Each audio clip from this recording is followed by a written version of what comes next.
de São Pedro e São Paulo. Em nome do Pai, do Filho e do Espírito Santo, amém. Caríssimos irmãos, esse domingo tão bonito coincidiu com esta festa. Dia 29 de junho é a festa de São Pedro e São Paulo, apóstolos. E não necessariamente esta festa tem que ser um domingo. É uma festa, dia 29 de junho, é fixo nessa data. E tivemos a felicidade deste ano de coincidir com o dia do Senhor, o Santo Domingo. Esta festa é motivo de grande alegria para a igreja, é um motivo de grande felicidade. A igreja exulta, sobretudo a igreja de Roma, que foi a primeira a celebrar esta festa e que depois estendeu a toda a igreja universal. De modo que Roma é para nós a referência do ensinamento católico. E São Pedro e São Paulo, que derramaram o seu sangue em Roma, são as grandes duas colunas da igreja, as colunas da fé, e que, portanto, são as grandes referências apostólicas. Eles nos trazem a raiz da era apostólica, eles nos trazem a tradição que receberam de nosso Senhor Jesus Cristo. E, portanto, São Pedro e São Paulo, porque morreram em Roma, derramando o seu sangue por amor ao nosso Senhor Jesus Cristo, são as duas colunas da fé. E lá, junto de Pedro, cujos restos mortais estão sob o altar da confissão da Basílica de São Pedro, e também os restos mortais de São Paulo, que está na Basílica de São Paulo, fora dos muros, em Roma. Ali está, junto de Pedro, junto de São Paulo, então, o ensinamento do magistério vivo da igreja. De lá nos ensina o Papa, o sucessor dos apóstolos. De lá nos ensina a igreja toda a verdade católica durante tantos séculos. E que, portanto, Roma é a grande referência de fé para nós, não é simplesmente um lugar geográfico. Roma é para nós um lugar teológico, tem um significado de fé, de referência de fé católica, de unidade da fé da igreja, de unidade da doutrina da igreja. Uma missa tridentina, ela é uma missa do rito romano e uma missa da igreja de Roma, né, que a igreja estendeu a partir do Concílio de Trento para toda a igreja universal.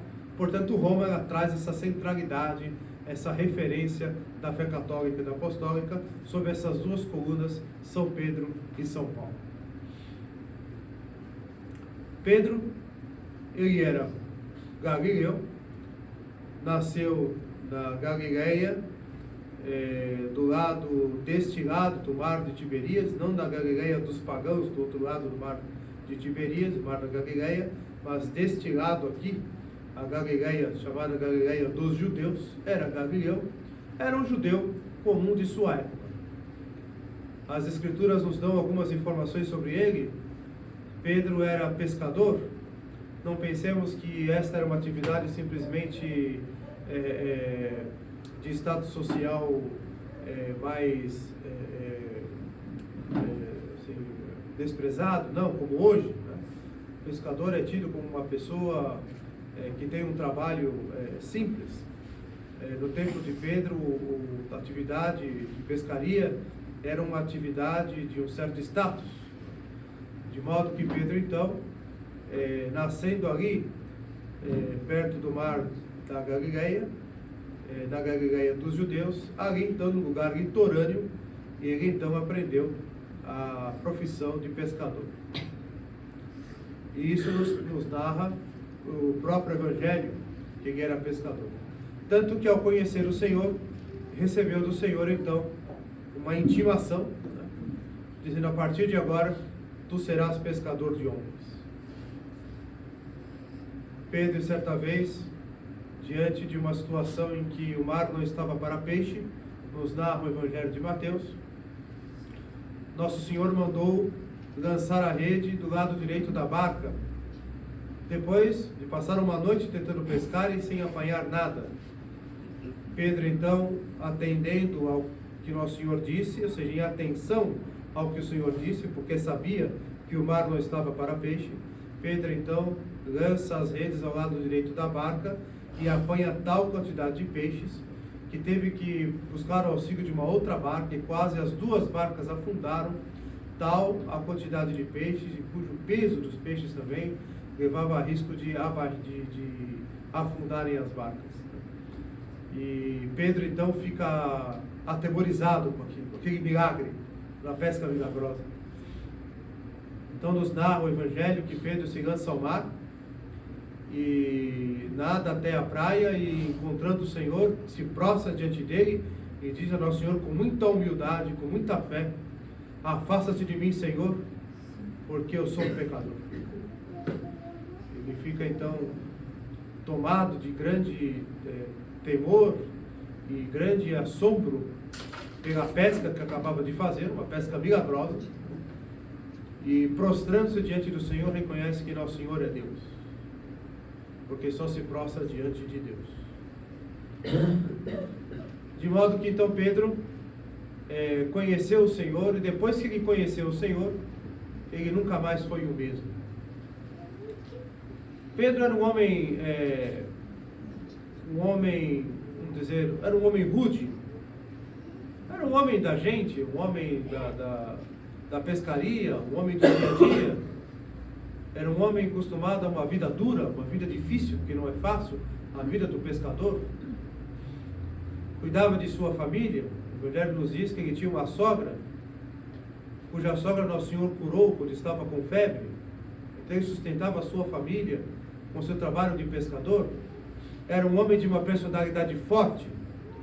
Nos narra o Evangelho que retrata um pouco a personalidade de São Pedro. Era um homem um pouco impulsivo, um homem glutão, dizer assim, de certa maneira. E era um homem que precisava ser lapidado por Nosso Senhor. Por outro lado, era um homem muito bom, de um coração muito bom, um homem capaz de muita caridade, um homem cheio de bondade dentro de si.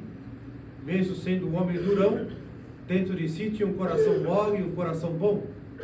Aqueles tipos de corações que Nosso Senhor gosta de conquistar. De modo então que, a partir do momento que ele conhece Nosso Senhor, Simão Pedro nunca mais foi o mesmo.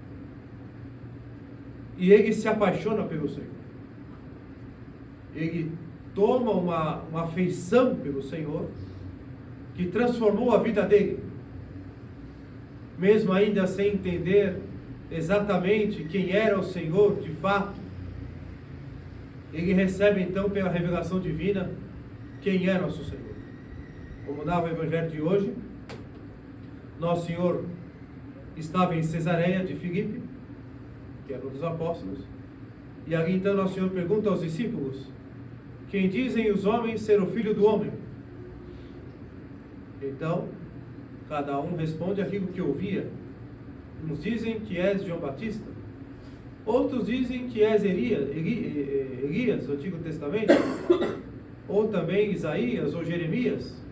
Havia umas crendices judaicas de que então o espírito de um grande profeta do Antigo Testamento poderia então aparecer no espírito de algum profeta, de algum rabi, de algum homem muito importante, um grande pregador. Então, portanto, acreditavam nessas crendices. E então eles disseram ao Senhor o que eles ouviam. Então, eras algum profeta do Antigo Testamento, Elias, Isaías, ou algum dos profetas? Aí então Nosso Senhor faz a pergunta crucial: e vós, quem dizeis que eu sou? Pergunta aos discípulos. Dentre eles, Pedro prontamente responde: tu és o Cristo, o Filho do Deus vivo. Professa a fé em Nosso Senhor Jesus Cristo. O chama de Cristo, ungido, Messias, que os judeus esperavam. Tu és o Cristo, o Filho do Deus vivo. Nosso Senhor então corresponde à fé de São Pedro. Esta é a fé católica.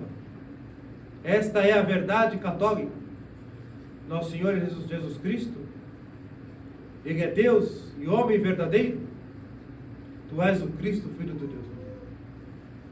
Então Nosso Senhor diz: feliz és tu, Pedro, filho de João. Não foi a carne e o sangue que te revelou isso, porque não foi a carne nem o sangue que te revelou isso, ou seja, nenhum ser humano te revelou isso, mas o meu Pai que está nos céus. Por isso eu digo que tu és Pedro, tu és Cefas, pedra. Por isso eu digo que tu és Pedro, e sobre esta pedra edificarei a minha igreja, e o poder do inferno nunca prevalecerá contra ela. Eu te darei as chaves do reino dos céus. Tudo que ligares na terra será ligado nos céus. Tudo que desligares na terra será desligado nos céus. Nosso Senhor ali constitui Pedro o primeiro entre os apóstolos e dá a ele o poder das chaves de ligar e desligar. Dá a ele o poder da remissão dos pecados. Dá a Pedro a jurisdição sobre toda a igreja. Ali Pedro é constituído vicários, delegado, vigário de Cristo, o chefe visível da igreja, já que o chefe invisível é nosso Senhor Jesus Cristo. Ele é constituído, então, o chefe visível da igreja. De modo que, primeiro entre os apóstolos, ele então é que nos confirma na fé, porque ele é a rocha firme, ele é a certeza, ele é a garantia da transmissão da fé católica e apostólica. Ele é a grande referência da fé, a pedra firme na qual a igreja se edifica e na qual então a nossa fé se firma. Portanto, caríssimos irmãos, São Pedro, sendo portador de tal dignidade, era um homem também com as suas fraquezas. Era um homem também com suas fraquezas. Era um homem pecador, como ele mesmo disse. Afaste de mim, Senhor, porque eu sou um pecador. E certa vez, na última ceia, na quinta-feira santa, no final da última ceia, Nosso Senhor diz aos discípulos que um daqueles que estavam ali iria lhe trair, que era Judas Iscariote. Então Pedro pergunta para Nosso Senhor quem o iria trair. E diz para Nosso Senhor: Senhor, eu daria a minha vida por ti. E Nosso Senhor lhe responde: daria a sua vida por mim? Ainda esta noite, antes que o galo cante, tu me negarás 3 vezes. Com certeza Pedro ficou incrédulo com aquela afirmação do Senhor. Com certeza ficou perplexo, porque realmente ele amava o Senhor. Ele tinha disposição para dar a vida pelo Senhor, tal o amor que ele tinha por ele. Porém, realmente, Nosso Senhor foi preso na quinta-feira santa.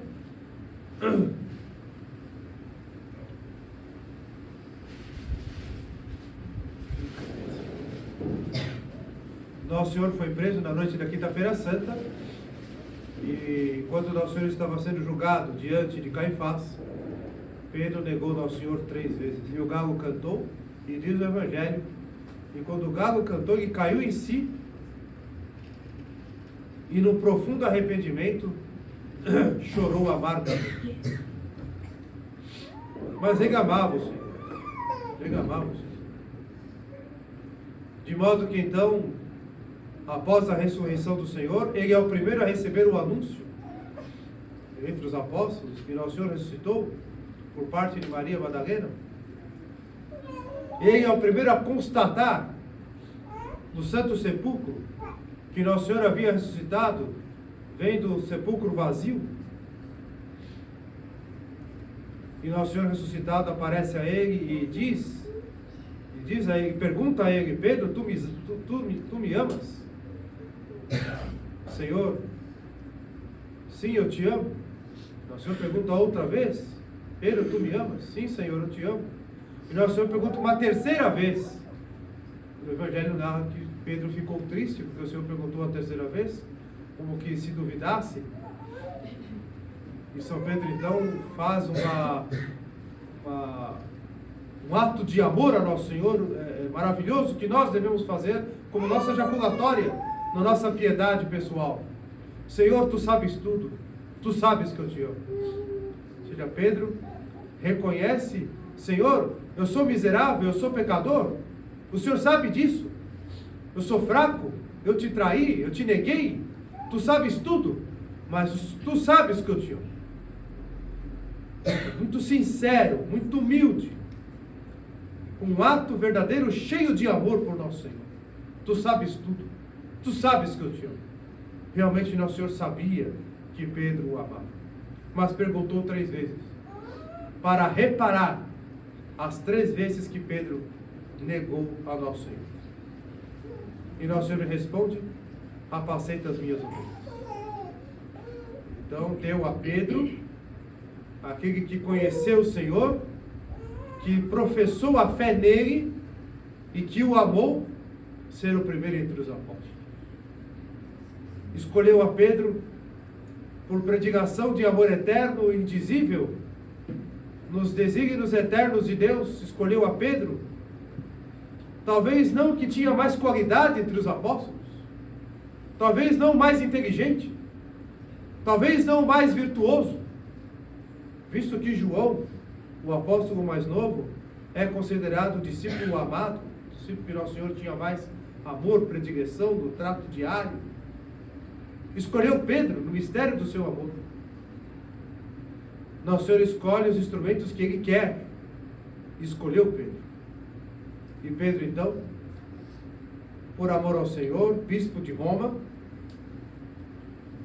perseguido, foi preso, condenado à morte por a pena de crucifixão. E Pedro, então, morreu crucificado, entregando sua vida pelo Senhor. Porém, uma peculiaridade: Pedro se achava indigno de morrer pregado na cruz, como o seu mestre, e pediu que fosse pregado de cabeça para baixo, porque se achava indigno de morrer na cruz como nosso Senhor morreu. E assim foi feito. Pedro foi crucificado de cabeça para baixo, e ele derramou seu sangue por nosso Senhor. Em Roma. E Roma, então, que era o centro do paganismo romano, do Império Romano, se torna, então, o centro do catolicismo, a referência da fé católica.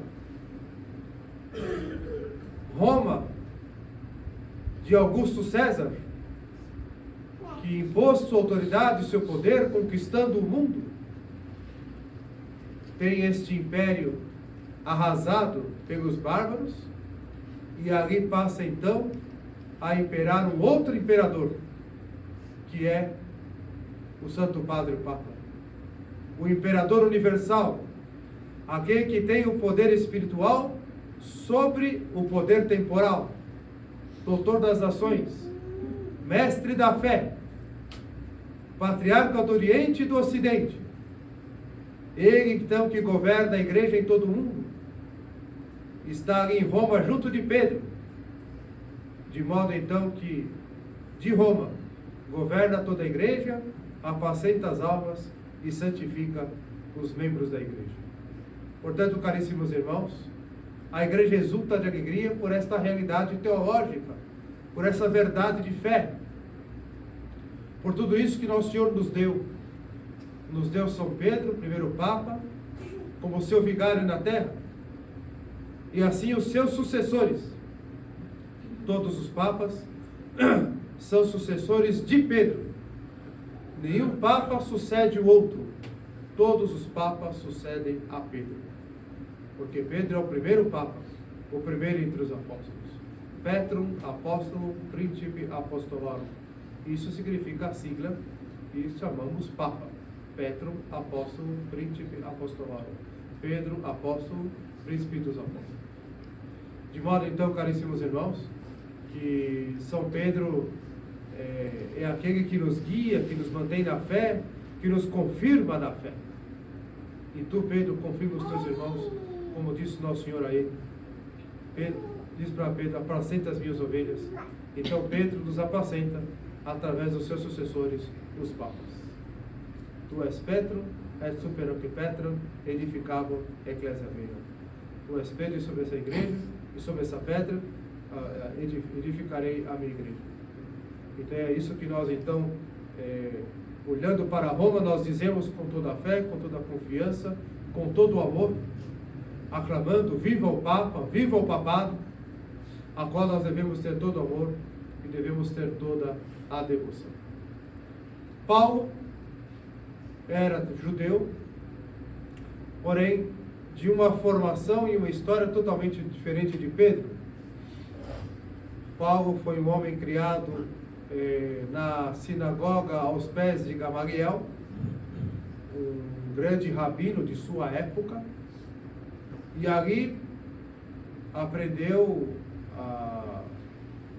as Sagradas Escrituras, e ali se tornou então versado nas Sagradas Escrituras. Paulo também era um homem muito culto da sua época, conhecedor de muitas línguas, como o grego, o hebraico, o aramaico, claro, o latim.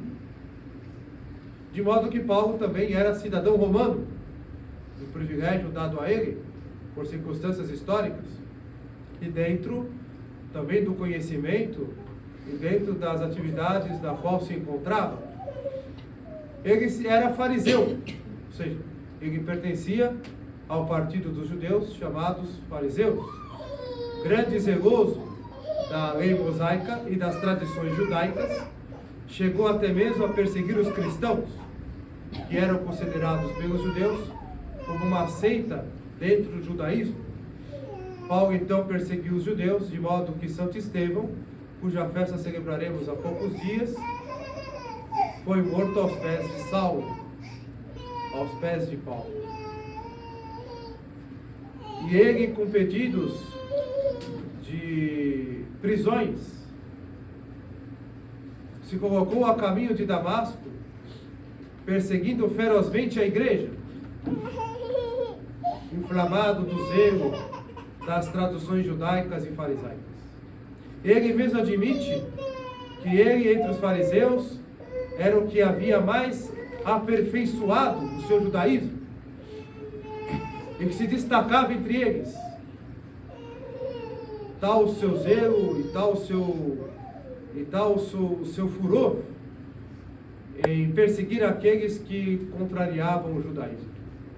Por isso perseguiu a igreja, e indo para Damasco, no caminho para Damasco, ele então conhece o Senhor. Uma grande luz ofusca os seus olhos, de modo que ele fica praticamente cego, e uma voz lhe diz: Saulo, Saulo, por que me persegues? Nosso Senhor aparece a Paulo. Então Paulo é levado para Damasco, e lá sob o Ananias é batizado, cai as escamas de seus olhos, que o cegaram, e ele passa então a ensinar a doutrina, e de perseguidor da igreja se torna apóstolo da igreja. Pedro, que se dirigiu aos judeus, e também se dirigiu depois aos pagãos, diferentemente Paulo se dirige já diretamente aos pagãos, porque neste tempo a igreja já havia percebido a inaceitação de Cristo por parte dos judeus e a inaceitação da igreja, e portanto a igreja vai em direção então aos pagãos. Então Paulo passa por vários lugares, faz muitas viagens, e passou pela Grécia, por exemplo, onde fez uma pregação muito interessante, muito profunda, que arrancou muitas conversões. De modo que Paulo, por onde passava, iria então fundando igrejas, que seria fundando dioceses. Depois as quais escreveu cartas, que são as cartas que nós encontramos no Novo Testamento, as chamadas cartas paulinas, que são as epístolas de São Paulo, que nós lemos sempre na Santa Missa. Que estão ali, o conjunto das epístolas paulinas, no Novo Testamento, depois do livro dos Atos dos Apóstolos. Paulo, então, passa a ser perseguido pelos judeus, é preso em Jerusalém, dentro do templo, e ele, como gozava do status de cidadão romano, ele usa do seu direito, e para não ser condenado pelos judeus, ele apela a Roma. Então Paulo é conduzido a Roma, e lá, na diocese de Roma, ele então permanece preso. Ali também operou muitas conversões, por ele também foram realizados muitos milagres, e Pedro da prisão, ele guiava e governava os fiéis, zeloso pelas almas, grande guardador e zeloso da doutrina. De modo que na carta a Timóteo, já condenado à morte, ele diz: combati o bom combate, guardei a fé, completei a corrida, guardei a fé. Agora me resta a coroa da justiça, que o Senhor, justo juiz, me dará naquele dia. E Paulo, então, sendo cidadão romano, não foi condenado à crucifixão, pois tal condenação não era dada para cidadãos romanos, segundo o que diz a história. Então foi condenado à espada, e sua cabeça então foi decepada, cujo lugar, o tronco, aonde sua cabeça foi decepada, se encontra ainda lá, na Basílica de São Paulo, fora dos muros, em Roma. Ele foi degolado fora dos muros de Roma, e ali está edificada a Basílica, e nela tem o mosteiro beneditino, e ali então São Paulo foi martirizado, morto, derramando o seu sangue por causa de nosso Senhor Jesus Cristo. De modo que então que Pedro e Paulo são as grandes colunas da fé católica, esses dois grandes apóstolos, as grandes referências da fé católica e apostólica. Portanto, caríssimos irmãos, esta festa nos traz grande alegria, por um lado, por todas essas verdades que a igreja hoje nos recorda. Por outro lado, também, diante da crise que estamos vivendo na igreja, e que é uma crise que encontra o seu cerne no papado, por este lado, então, celebrar São Pedro e São Paulo nos traz uma grande perplexidade. Hoje, que é conhecido como o dia do Papa, o dia do papado, hoje em que as igrejas, tradicionalmente, sempre fazem a coleta do óbolo de São Pedro, cujo dinheiro é enviado para o Vaticano, para que o Papa possa dispor dele e assim fazer a sua caridade, e também manter os escatérios romanos, manter o próprio Papa, o Palácio Apostólico, manter todo o aparato e todo o funcionamento da Sé Apostólica, da Cúria Romana. Então, esse óbolo de São Pedro sempre foi dado pelos fiéis com muita generosidade, com muita gratidão ao Santo Padre, com muito amor, né? Um ato de devoção ao Santo Padre e o Papa. Então, essa festa de São Pedro e São Paulo nos traz essa perplexidade devido à crise da igreja, que encontra o seu cerne, o cerne da crise no papado. No papado. Não é, a crise da igreja não é uma crise que vem do mundo e influencia a igreja, a crise atual. É o contrário. É uma crise que está instalada na igreja visível e que influencia o mundo. Porque a igreja é o grande farol. É o grande farol que guia o mundo e que refreia os homens, guiando-os no caminho para o céu. Porém, desgraçadamente, o Concílio Vaticano II, realizado de 1962 a 65, como um chamado concílio pastoral, pretendeu adequar a igreja ao mundo. Pretendeu mundanizar a igreja. E isso foi feito por parte daqueles inimigos da fé que, por processo histórico revolucionário, se infiltraram nas dependências visíveis da igreja e ocuparam o espaço.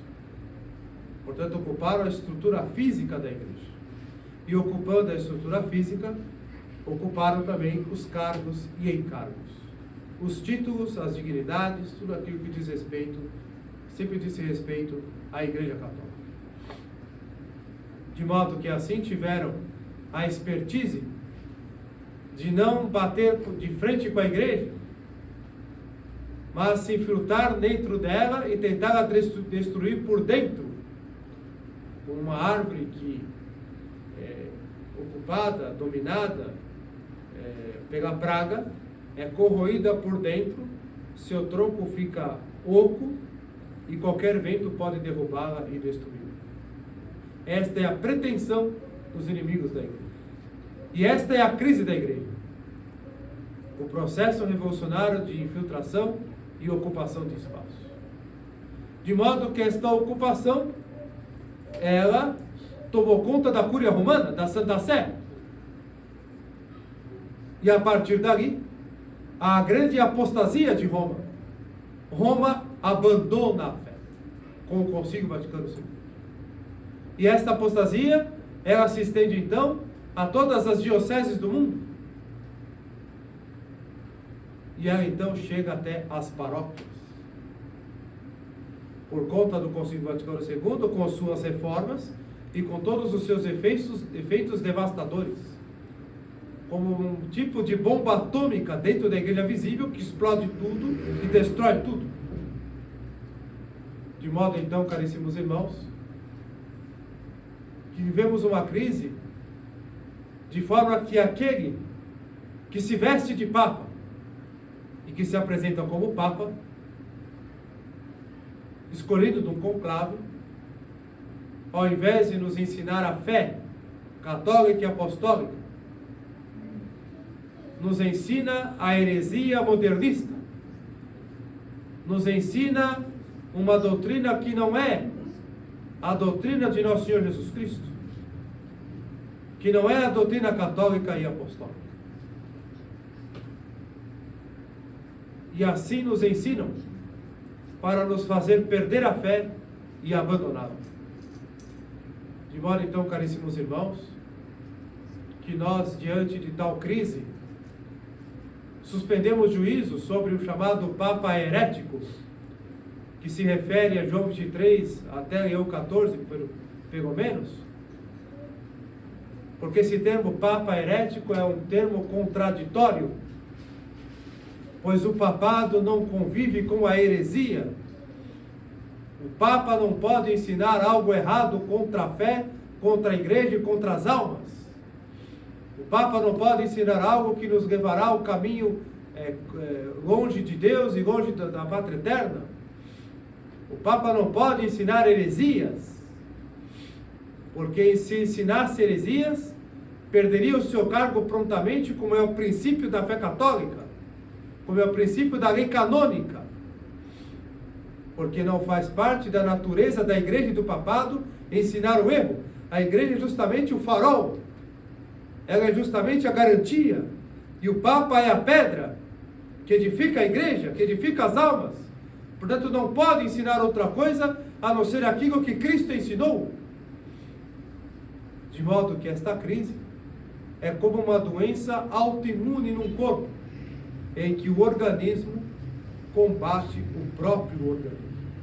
Esta, mutatis mutandis, metaforicamente, se dá então a crise da igreja. Ou seja, aquele que deveria de garantir o bom funcionamento do corpo, ele é a causa da destruição do corpo.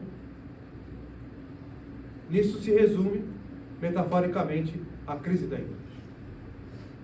Então nós suspendemos juízo sobre o dito Papa herético, entre aspas, porque o Papa não pode ser herege, mas a heresia está presente desde João 23 até Leão 14, porque eles estão sob a heresia do Concílio Vaticano II, sob suas reformas e seus efeitos, e levam à frente todas estas, todos esses intentos revolucionários, que são um ataque frontal contra a fé e contra a igreja e contra as almas.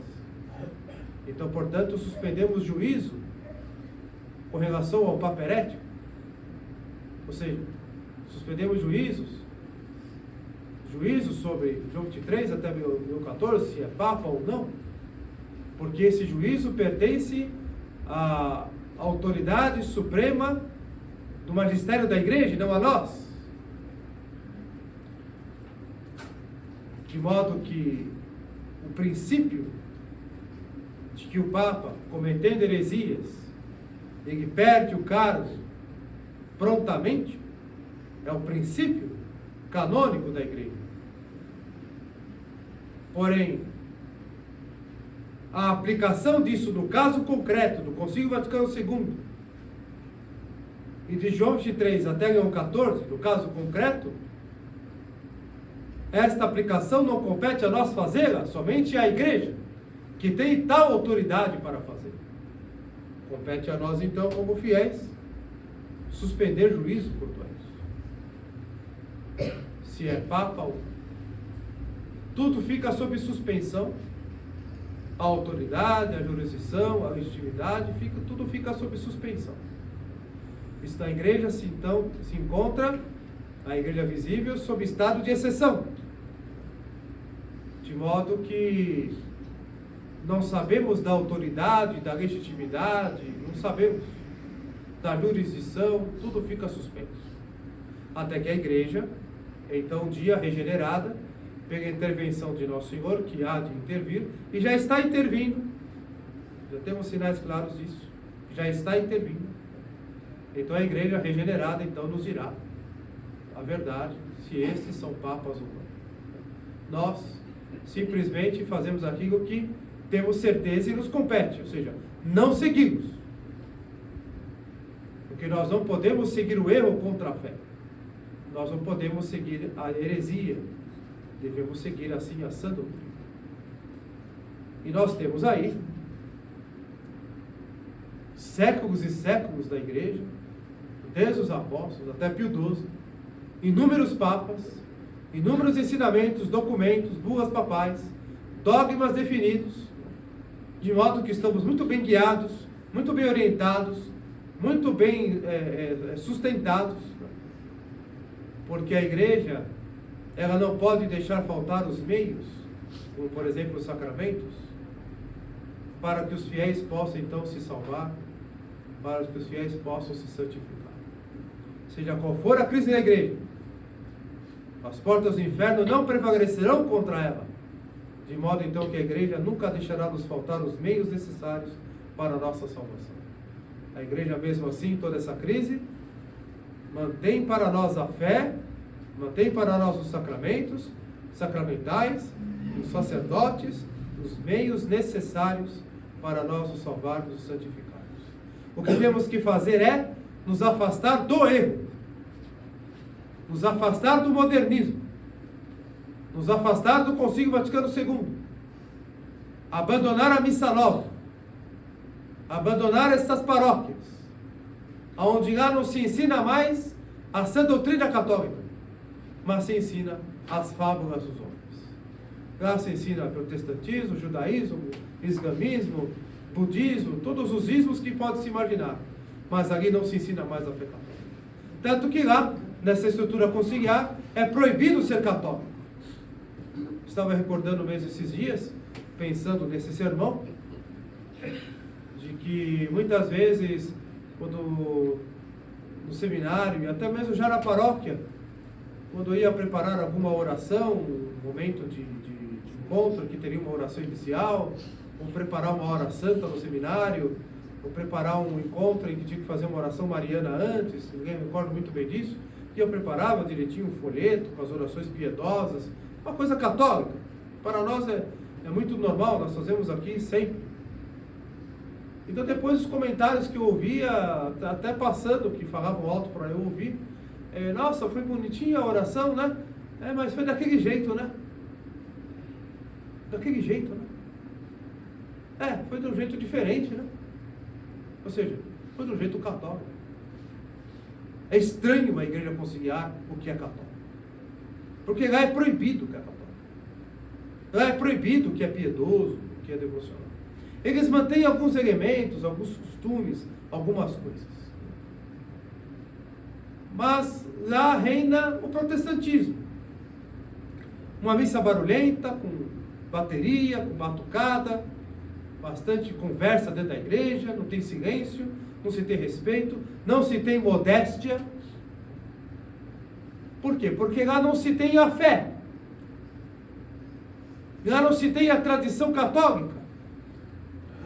Lá se crê, cada um crê numa coisa. Não se respeita os princípios dos mandamentos da lei de Deus? Os preceitos dos mandamentos da lei de Deus? Não se respeita os preceitos da lei da igreja? As abstinências, os jejuns, as têmporas? Não se respeita nada do que é católico? Não se quer, não se aceita aquilo que é católico? Nós estivemos lá no meio desses ambientes diocesanos e de paróquias. Todos nós estivemos lá, sabemos como é. Portanto, caríssimos irmãos, aquele que está à frente, o bispo de Roma, transmite palavras piedosas, palavras bonitas, atrai aplausos, mas lá no meio do que ele fala, está embutida a heresia, o erro contra a fé católica. É como veneno, as gotas de veneno no copo d'água cristalino, e que as pessoas bebem pensando que é água pura, mas estão bebendo veneno, sem perceberem. De modo então, caríssimos irmãos, que nós temos que nos afastar disso. Mesmo que estejamos um grupo pequeno, coeso, não tem problema nenhum. Nosso Senhor começou a igreja com 12. Nosso apostolado tem muito mais do que 12. Nem podemos reclamar. Temos uma capela piedosa, temos lugar para nos encontrarmos, confraternizarmos, nos santificarmos, convivermos, com todas as limitações, mas temos, e cada qual faz o seu sacrifício e tem a sua compreensão em relação a isso. Mas vale a pena o sofrimento, o sacrifício, a perseguição, a incompreensão de todos, por causa da verdade que não é nossa. Não somos donos da verdade. A verdade é católica.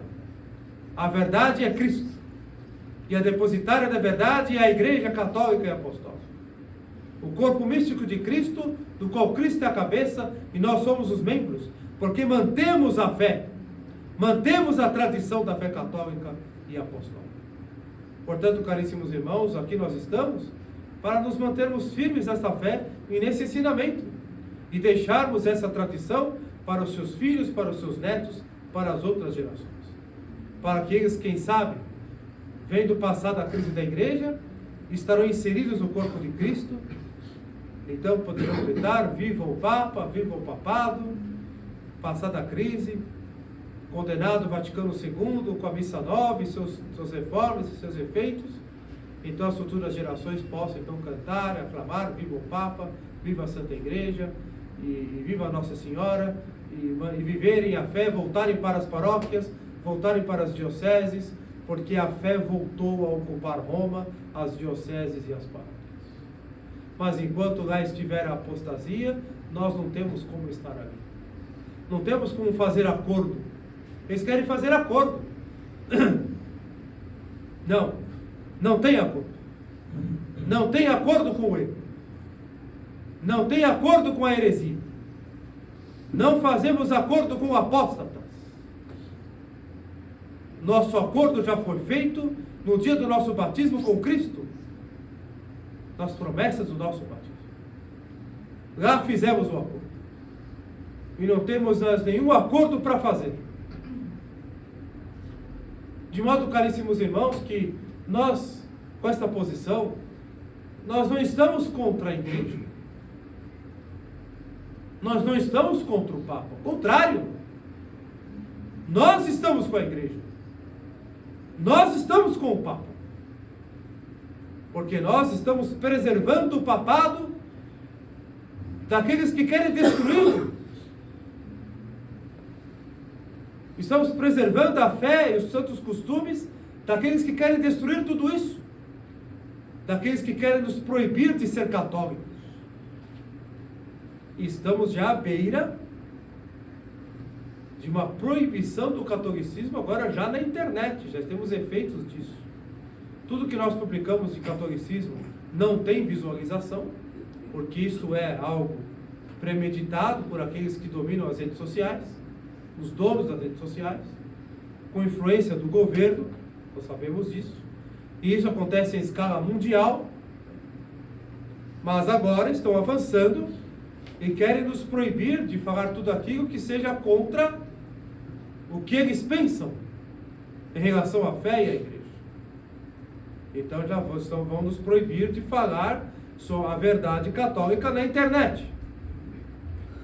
Muitos padres, até modernistas, quando falam contra aborto nas paróquias, quando falam contra a ideologia de gênero, quando falam qualquer coisa que é contra a fé católica e denunciam, combatem e refutam, até padres modernistas estão sendo processados pelo Ministério Público. Eles querem que nós professemos a fé trancados no quarto com as janelas e portas fechadas. Chegará a época, e não está longe, deles nos proibirem de estar aqui dentro e rezarmos aqui dentro. Não está longe disso, não. E agora, diante disso, Leão XIV, os cardeais, os bispos das dioceses, os padres das paróquias, vocês acham que eles vão ficar contra os inimigos da fé, contra o governo, para nos defender? Não. Eles vão se aliar ao governo, aos políticos, aos detratores da fé, para nos perseguir. Fizeram na própria pandemia. Ficaram do lado daqueles que queriam impor a vacina, ficaram ao lado daqueles que quiseram, ficaram do lado daqueles que fecharam as igrejas. Esses padres vistos modernistas abandonaram os fiéis, sumiram, preocupados com a sua conta bancária, e ficaram do lado dos detratores contra os fiéis, que ficaram sem missa, sem confissão, sem comunhão, sem um sacramental, sem a visita de um padre, sem nada. Quantos fiéis que morreram nos hospitais, eu falo isso toda hora e vou falar toda hora sem cansar. Os fiéis que morreram nos hospitais, abandonados sem sacramentos, sem padre, sem nada. Então pense, nós não podemos nos unir a eles, porque eles estão contra nós. Por quê? Porque queremos ser católicos. Porque queremos a verdade. Não queremos fazer revolução. Nós não queremos mudar a estrutura conciliar. Nós não queremos mudar nada, não fazer revolução nenhuma. Nós saímos de lá. Estamos aqui nessa estrutura opcional, alternativa, para manter a fé católica. Se eles querem ficar lá na heresia, na apostasia, fiquem. Isso é problema deles diante de Deus. Rezamos para que eles se convertam, mas se estão tão obstinados no erro, então tudo bem, fiquem lá. Mas nós não. Nossas crianças não. Nossos jovens não.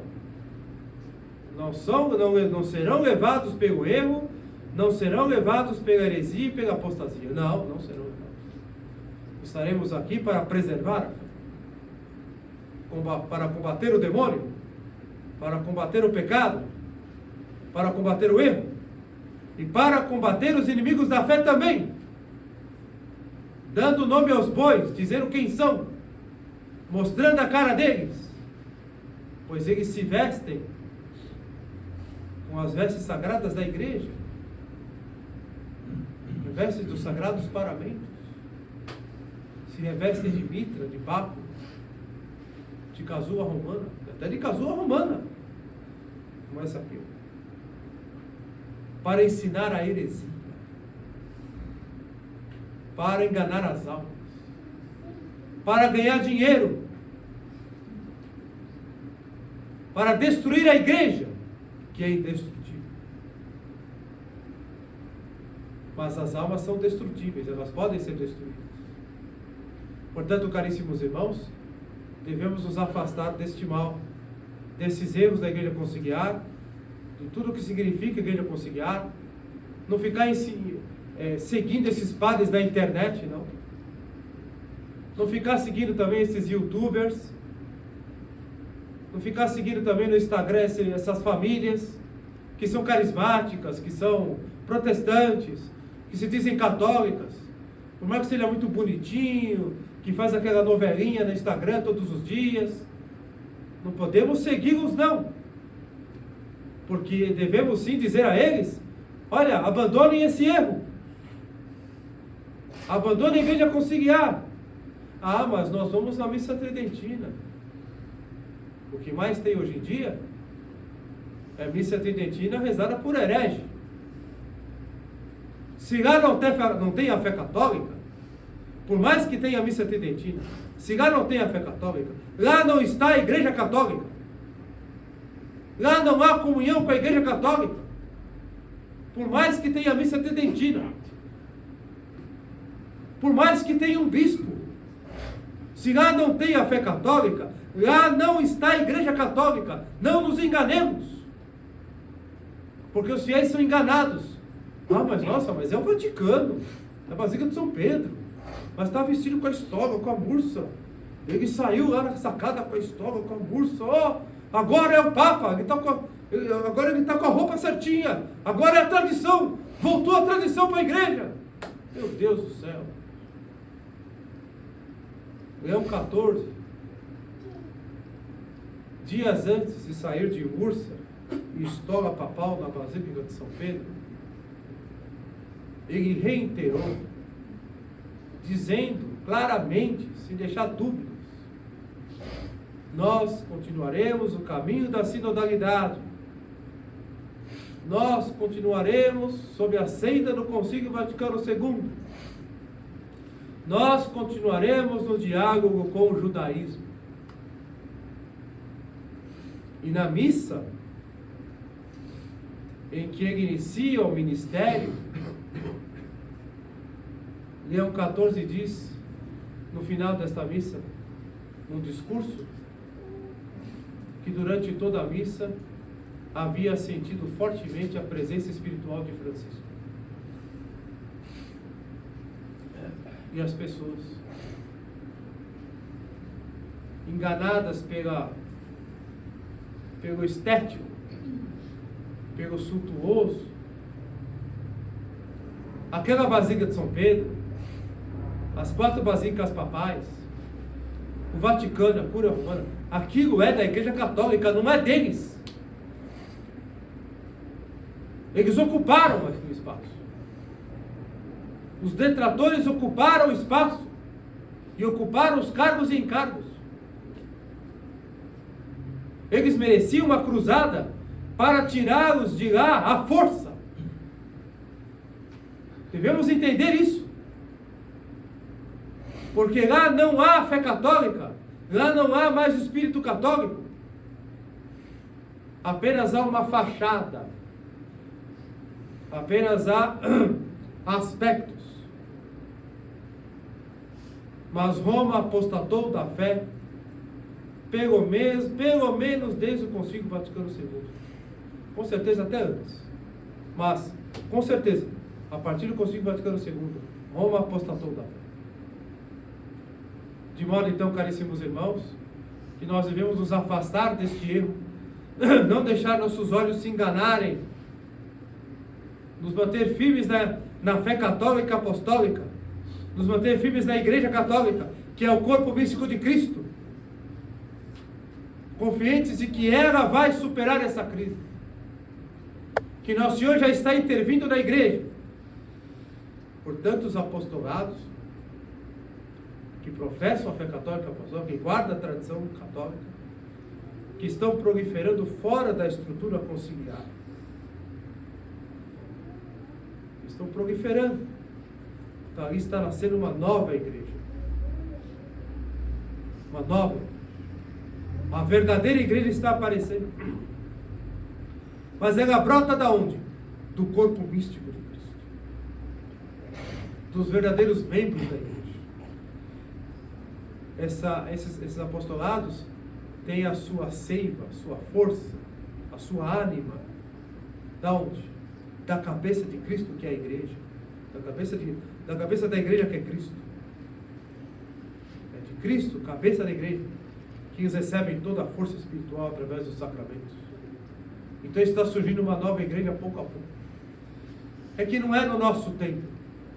não é conforme a nossa vontade. Talvez não vejamos a igreja regenerada na sua visibilidade, porque a crise não está no corpo místico, que é a natureza da igreja mesma. A crise está na sua estrutura física, ou seja, na cúria romana, nas dioceses e nas paróquias. O corpo místico de Cristo está intacto. As portas do inferno não prevalecerão contra ele. É que o corpo místico de Cristo, a igreja, é uma realidade tão presente, tão forte, tão santa, que vai se expandindo, vai atraindo almas, e a tradição vai crescendo fora da estrutura física da igreja conciliar, para depois adentrar nela e ocupar o seu espaço de direito. Em que pouco a pouco os inimigos da fé vão abandonando a estrutura conciliar, e os verdadeiros católicos vão então retomando o seu lugar na cúria romana, nas paróquias, nas dioceses. Mas esse é um processo lento, é um processo histórico, que talvez não vejamos a conclusão, porém devemos fazer apostolado, trabalhar com todo o esforço, dando o nosso sangue se necessário, para deixar essa fé católica apostólica para as futuras gerações. De modo, caríssimos irmãos, que enfim, devemos, diante de tudo isso, conservar o nosso amor ao papado. Faz parte da tradição católica. Conservar o amor ao papado, a devoção pelo papado. De modo que as futuras gerações gozarão desta piedade, dessa atitude católica, que nós estamos querendo preservar, trabalhamos para preservar, porque a revolução do Concílio Vaticano II quer tirar de nós justamente o amor pelo Papa, o amor ao papado. Vejamos como é uma doença autoimune, é o organismo destruindo o próprio organismo, essa crise da igreja. Quer nos tirar o encanto pelo papado, quer nos tirar o encanto por Roma. Não vão tirar. Não vão tirar. Percebemos no último conclave, cuja autoridade, legitimidade, não sabemos qual é, mas teve aí um conclave, que foi eleito Leão XIV, e aquela multidão na Praça de São Pedro, a maioria de jovens, o que deixou os revolucionários perplexos, que estavam torcendo para que o Papa aparecesse de mursa estola.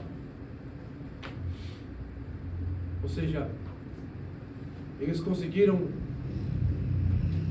expulsar a tradição da estrutura física da igreja conciliar, mas não conseguiram expulsar a tradição dos corações.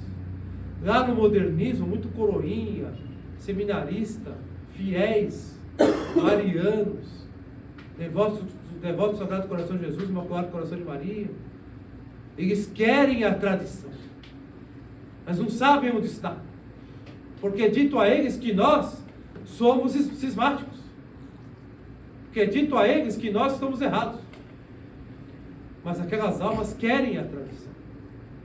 E ali, lotando a Praça de São Pedro, quando vem que o Leão XIV está de estola e urso, então vibram. E alguém poderia dizer, nossa, mas que monte de gente desiludida, que não sabemos da autoridade desse Leão XIV aí, eles iludidos. Não, eles não são iludidos. Eles são católicos. Ou eles querem ser católicos. Eles querem o Papa. É natural do católico querer o Papa. É natural do católico amar o Papa. Então, caríssimos irmãos, o nosso apostolado, devemos ter o discernimento, pela graça de Deus, a docilidade ao Espírito Santo, de forma a quando explicarmos a crise às almas, devemos explicar de tal maneira a preservarmos o papado, a não tirarmos das pessoas o amor pelo papado, a não tirar dos católicos a devoção pelo Papa. Não tirar isso deles. E nós não podemos perder isso em nós. Não podemos perder isso em nós. Então eu sugiro aos fiéis que tenham grande devoção pelos papas da história da igreja. De modo particular os santos, como São Pio X. E alimentar aquele amor pelo Papa. Aquela devoção. Ler os documentos papais. Ler a vida dos santos papas. Conhecer a vida deles. Rezar as orações que eles nos deixaram.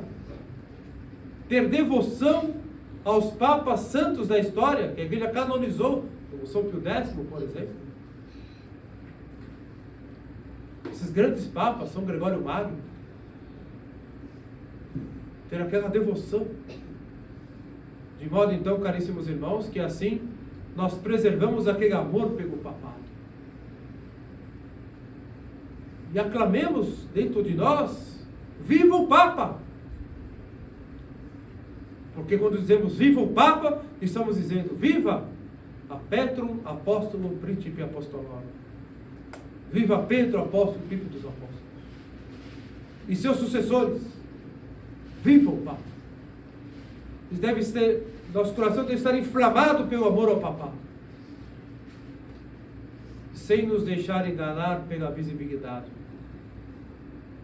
Nós amamos o Papa porque ele nos dá a fé católica. Mas se aqueles que se vestem como Papa, se apresentam como Papa e dizem que são Papas, nos ensinam alguma coisa que não é a fé católica, devem ouvir de nós o que ouviram de nosso Senhor.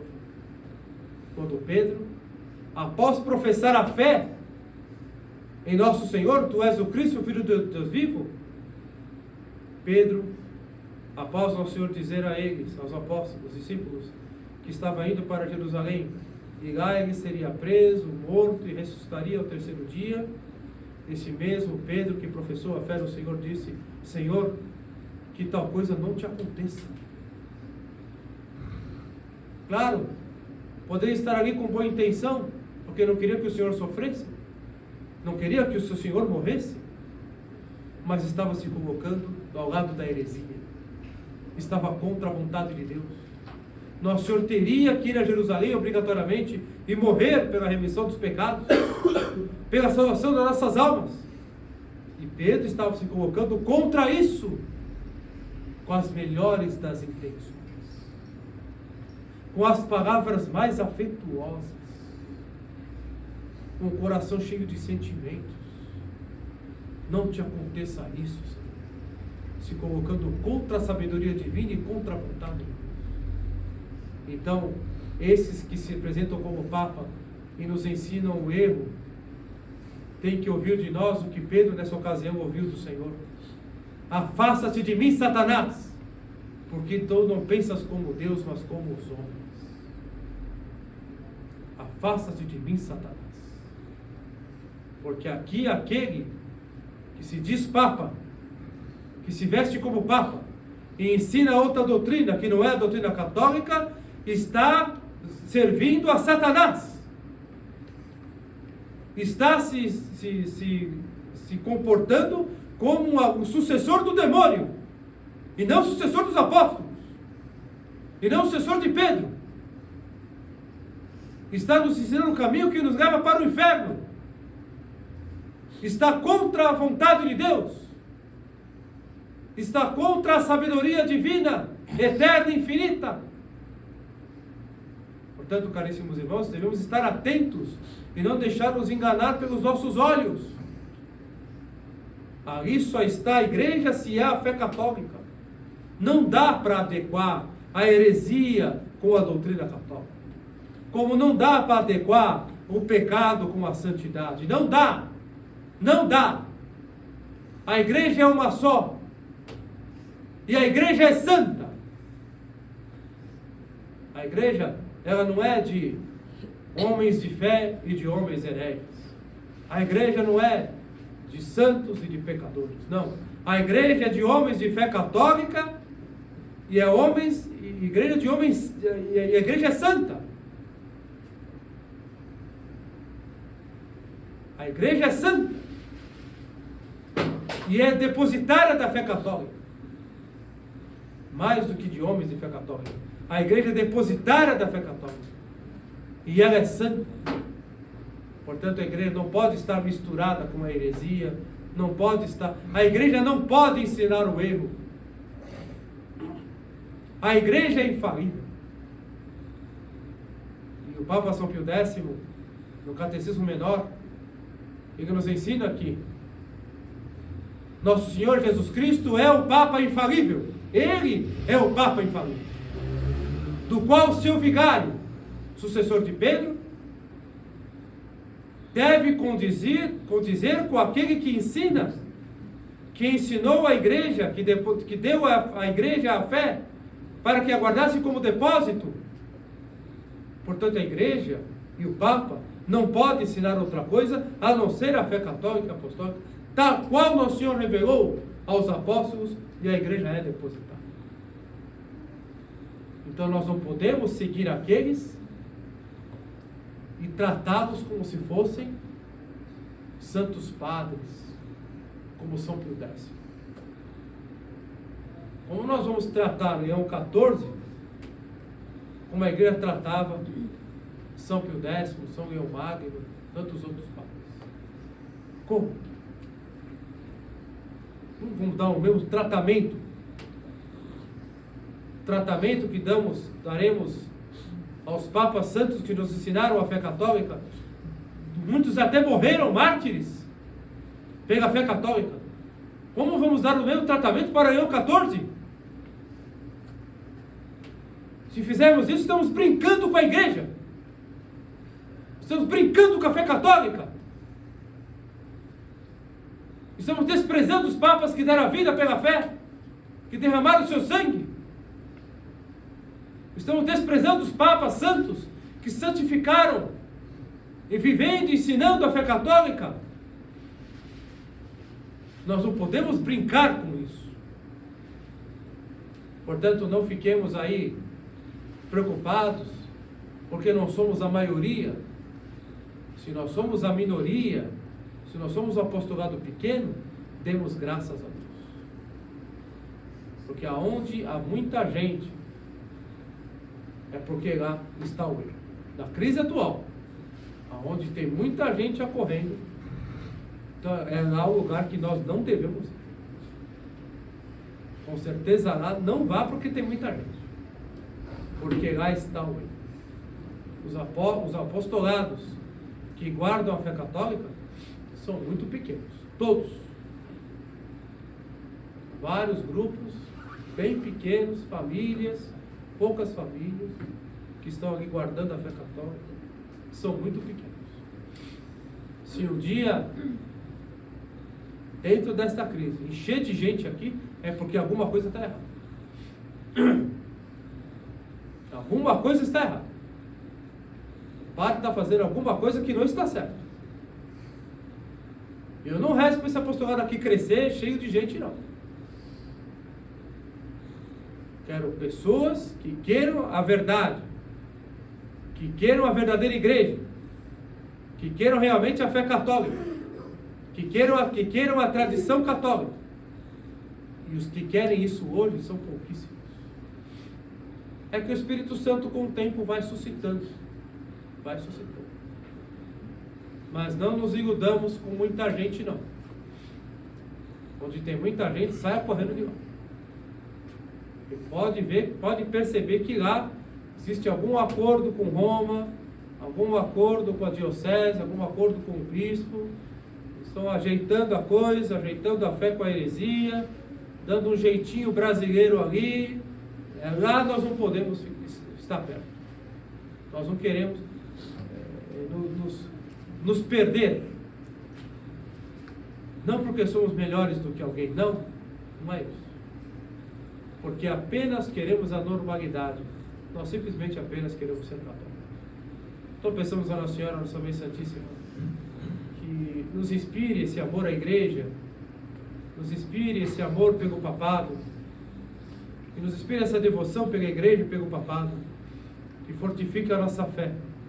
Que tiremos aqui então, caríssimos irmãos, propósitos de voltarmos cada vez mais a vida para Deus, o nosso amor à Nossa Senhora, o nosso amor à Eucaristia, ao Sagrado Coração de Jesus, o nosso amor ao Papado, a nossa devoção a tudo aquilo que Nosso Senhor nos deu como santo e sagrado, para que assim, caríssimos irmãos, mantendo a fé, podemos santificar, podemos nos salvar, e que o nosso apostolado daqui para o futuro possa surtir muitos frutos para as almas que virão depois de nós.